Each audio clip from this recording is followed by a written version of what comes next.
आपण या पार्टीमध्ये काय केडी साहेब बोलले की आपल्या हक्कासाठी भांडलं पाहिजे आणि भांडण्यासाठी कुठेतरी एक व्यासपीठ त्यामध्ये आम आदमी पार्टी आहे. बघा सगळ्यात महत्वाची म्हणजे सगळ्यांना मला हे करायचे की या तालुक्यामध्ये खास वाटलं आल्यानंतर की सगळी युवा पिढी बिकट साहेबांना सगळे युवा पदाधिकारी निवडले.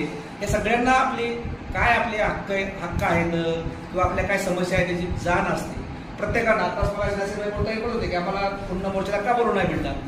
आपण ती संधी नासिरभाई आता आपण उपलब्ध करू. आपण याच आठवड्यामध्ये केजमध्ये जे मोर्चा काढतो असं म्हणतात, कारण आपल्याकडे केजमध्ये फार मोठे युवा आहेत.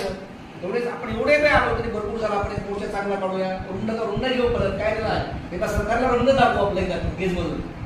आणि त्यासाठी सगळ्या पदाधिकारी लढायचे. सादिकभाई मगाशी बोलवते आम आदमी पक्ष मुळात आरोग्य आणि शिक्षण या दोन गोष्टीसाठी भांडतो.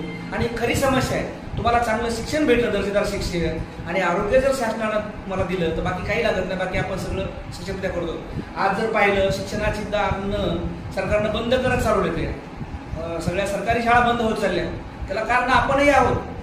ही पण आपल्याला जाण असली पाहिजे. आपण आपली मुलं कुठेतरी इंग्रजी शाळेमध्ये घालतो आणि मग आपल्या शासनाच्या शाळा आहेत मराठी माध्यमाच्या शाळा बंद पडायला लागल्या. तर ते पण आपल्याला त्याचा प्रसार करावा लागतो. लोकांना आपल्याला त्याच्यासाठी वचन निर्माण करावं गावामध्ये की त्याच शाळेमध्ये आपला दर्जेदार शिक्षण भेटलं पाहिजे. गावातल्या आपल्या जिल्हा परिषदेच्या शाळेमध्ये शिकलेले आज जर तुम्ही पाहत असाल तर देशातले जेवढे IAS आहेत किंवा IPS जे अधिकारी आहेत किंवा राजकारणी आहेत सगळे जिल्हा परिषद शाळेमध्ये शिकलेले लोक आहेत.